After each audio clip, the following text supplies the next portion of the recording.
ऐसे ही one liner था, thank you उनको बोला। लेकिन जहां तक नवाज शरीफ की बात है, अगेन उन्होंने जरा डिटेल में जवाब दिया। एक मिनट, अगर आप आगे बढ़ने से पहले ये जो शहबाज शरीफ साहब ने ये जो मैसेज किया, कैसे किया? वो तो एक्स तो बैन है पाकिस्तान में। बस वो आपको पता है जिस तरह मैं और आप इस्तेमाल कर रहे हैं वैसे वो इस्तेमाल पाकिस्तान वायलेट कर रहे हैं, ये तो बहुत बड़ा सारे वायलेट कर रहे हैं। अब इसके ऊपर भी इनकी खैर डिस्क्वालिफिकेशन हो सकती है। डिस्क्वालिफिकेशन स्टेट जो पाकिस्तान के कवानीन के मुताबिक आप VPN का इस्तेमाल नहीं कर सकते, कानूनी तौर पर ये ठीक नहीं है। खैर, जो नवाज शरीफ के ट्वीट के जवाब में जो रिस्पांस है मोदी साहब का, वो बड़ा उसी तरह का वार्म था। उन्होंने कहा कि उन्होंने तो अप्रिशिएट किया कि आपने मुझे मुबारकबाद दी है, लेकिन जो की चीज़ उन्होंने आगे चल के कही, जो आई थिंक उसमें डिफरेंट लोगों की इंटरप्रिटेशंस हैं, उसमें यही जहाँ पे उन्होंने बात की, लेकिन साथ ही उन्होंने इस चीज़ के ऊपर जोर दिया कि जब इन्होंने नफरत को उम्मीद में बदलने की बात की, तो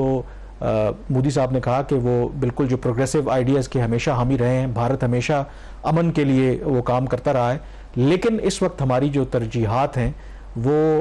अवाम की सिक्योरिटी और वेलफेयर पर। उनकी अगर लैंग्वेज पढ़ ले ना, जो उन्होंने लिखा हुआ है, ये बड़ा ही एक मतलब उसमें बड़ा सोच समझ के लिखा गया है। Advancing the well being. अब एडवांसिंग द वेल बीइंग का मतलब है कि अगर जो हम बात करें कोऑपरेशन की, पीस की, उसके जो आपको फ्रूट्स मिलते हैं, advancing the well being and security of our people should always remain our priority. पहले ठीक है जी, पीस वाली बात कर लेते हैं, लेकिन जो आप भी बात कर रहे हैं, हिस्टोरिकली उनके जो कंसर्न रहा है, जो वो पाकिस्तान को एक चीज़ के ऊपर ब्लेम भी करते हैं, और पाकिस्तान काउंटर ब्लेम उनके ऊपर करता है कि आप बलूचिस्तान में गड़बड़ कर रहे हैं और पाकिस्तान के अंदर खासतौर पर मतलब वो आप कह लेंगे एक डिप्लोमेटिक लैंग्वेज में नवाज शरीफ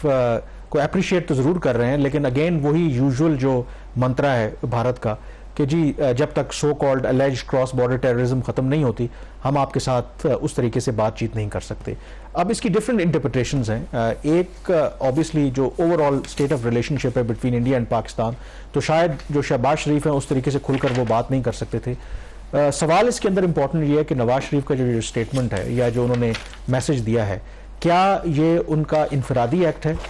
या it is part of a larger strategy कि जो बात शहबाज शरीफ नहीं कह सकते वो नवाज शरीफ कह देते हैं कि थोड़ा खुल के वो बात कर लेते हैं। अगर कामरान हिस्टोरिकली भी अगर आप देखें, चूंकि हमारे पास टाइम थोड़ा सा कम है, नवाज शरीफ साहब की जो स्पीच, चंद एक स्पीचेस उनकी आई थी बिफोर द इलेक्शन, उसमें उन्होंने कहा था, खुल के बात की थी कि इंडिया के साथ जो ताल्लुकात की वो जो बेहतरी चाहते हैं, वो तजारत भी करना चाहते हैं, लेकिन उसके बाद फिर उससे बाद या पहले, मुझे अब सीक्वेंसिंग याद नहीं है, chief of the army staff की स्टेटमेंट आई कि भारत के साथ ताल्लुकात नॉर्मल नहीं हो सकते, फिर शहबाज शरीफ साहब प्राइम मिनिस्टर बन जाते हैं। और हिस्टोरिकली ये बात आई थिंक ये दूसरा इशू जो इससे रिलेटेड है, जो कश्मीर में हुआ है, बिल्कुल उस पर अगर बात कर लेते हैं, क्योंकि हिस्टोरिकली नवाज शरीफ हमेशा भारत के साथ जो है वो ताल्लुकात को बेहतर रखना चाहते थे। दूसरा इसमें जो एक और डेवलपमेंट हुई है, 9 जून को ओथ लिया प्राइम मिनिस्टर मोदी ने बतौर प्राइम मिनिस्टर तीसरी मरतबा। 9 जून को ही जम्मू में, मकबूजा जम्मू में, Jammu and Kashmir of course Jammu में एक वाकया पेश आया जिसके नतीजे में जो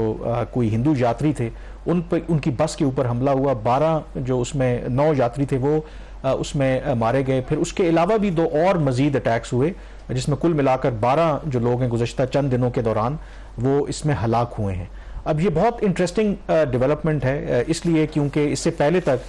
जो अनरेस्ट रहा या इस तरह के हमले होते रहे